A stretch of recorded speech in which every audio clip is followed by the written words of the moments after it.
ሰላም ውድ ተመልካቾች፣ ዛሬ በጣም ተወዳጅ የሆነውን የተርኪሽ ሳልሳ እንሰራለን። በጣም ጣፋጭ ገራሚ የሆነ ሬሲፒ ነው። ይህ ሬሲፒ ሁላችሁም እንድትሞክሩት ስል በትህትና እጠይቃችኋለሁ። በመጀመሪያ የሚያስፈልጉን ግብአቶች የወይራ ዘይት፣ የበሰለ ቲማቲም፣ ናና ቅጠል፣ ሎሚ፣ ቀይ ሽንኩርት፣ ኖርማል ቃሪያ ያስፈልገናል። ሌላ ደግሞ የሚጥሚጣ ቃሪያ በደንብ ማቃጠል ስላለበት ነው፣ ምክንያቱም ሶሱ ስፓይሲ ነው። ውድ ተመልካቾች ፐርስሊ እሱን በደንብ አድቀን እንከትፈዋለን።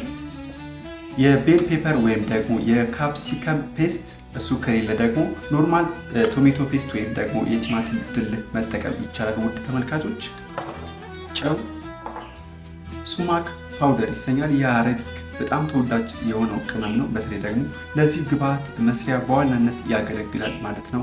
ይህ ሱማክ ፓውደር የተሰኘው ቅመም ተመልካቾች፣ በመጀመሪያ ተመልካቾች ቲማቲሙን እንቆራርጠዋለን። ማለትም እነዚህ ፓርቶች መውጣት አለባቸው ውድ ተመልካቾች፣ እቺ ፓርት።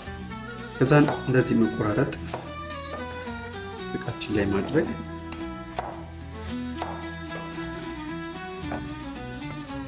ሌላ የሚያስፈልገን የሚጥሚጣ ቃሪያ፣ እነሱን እንደዚህ ምስሉ ላይ እንደምታዩት አናቱን እናስወግደዋለን። ገርደፍ ማድረግ። ሽንኩርት ተመልካቾች፣ እሱን ምስሉ ላይ እንደምታዩት መገርደፍ። ቃሪያ ነው፣ እሱንም በተመሳሳዩ መገርደፍ።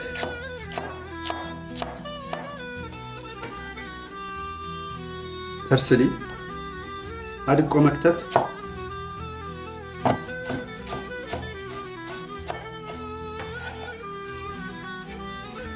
ናና ቅጠል፣ እሱንም ማድቀቅ።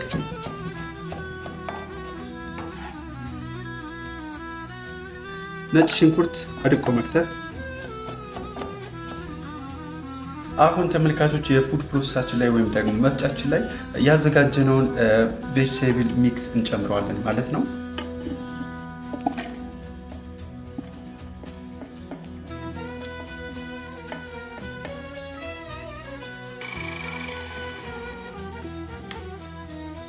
ይህን ይመስላል ተመልካቾች።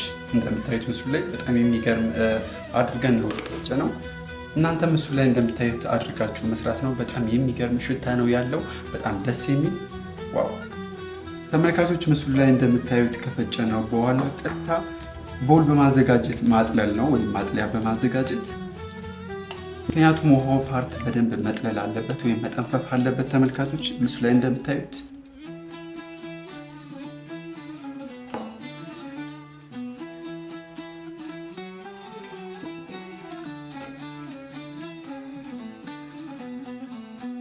ሶሳችንን እንሰራለን። በመጀመሪያ ቶሜቶ ፔስት ወይም ደግሞ ቤል ፔፐር ፔስት ወይም ካፕሲከም ፔስት እንጨምራለን።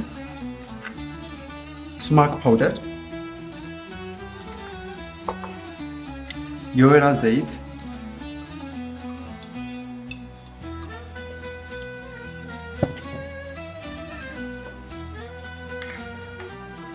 ጨው፣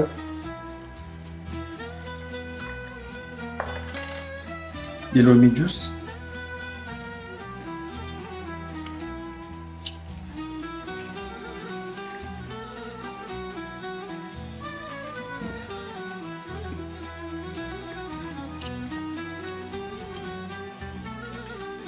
መቀላቀል እነዚህን ግብአቶች በሙሉ።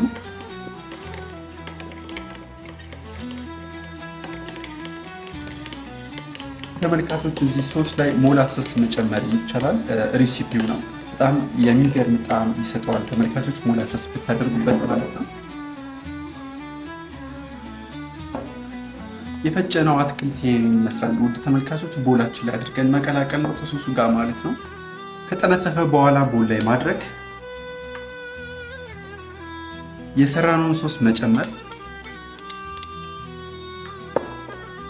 መቀላቀል።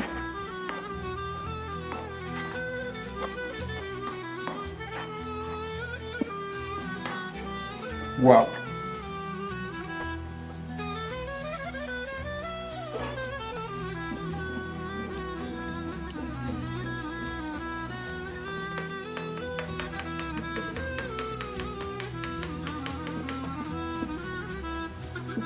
ተመልካቾች ምስሉ ላይ እንደምታዩት ይሄን ይመስላል። በጣም የሚገርም ከለር ነው ያለው። ስለዚህ እንደዚህ አድርገን ካዘጋጀን በኋላ ቢያንስ ለ30 ደቂቃ ፍሪጅ ውስጥ እናስቀምጠዋለን። ምክንያቱም ከለር ቼንጅ ያደርጋል። በጣም የሚገርም ከለር ይኖረዋል ማለት ነው በኋላ ላይ። በዛ ላይ ደግሞ በምንመገብበት ሰዓት አሪፍ የሆነ ቃናና ይዘት እንዲኖረው ያደርጋል ተመልካቾች። አሁን ተመልካቾች እንቀምሳለን።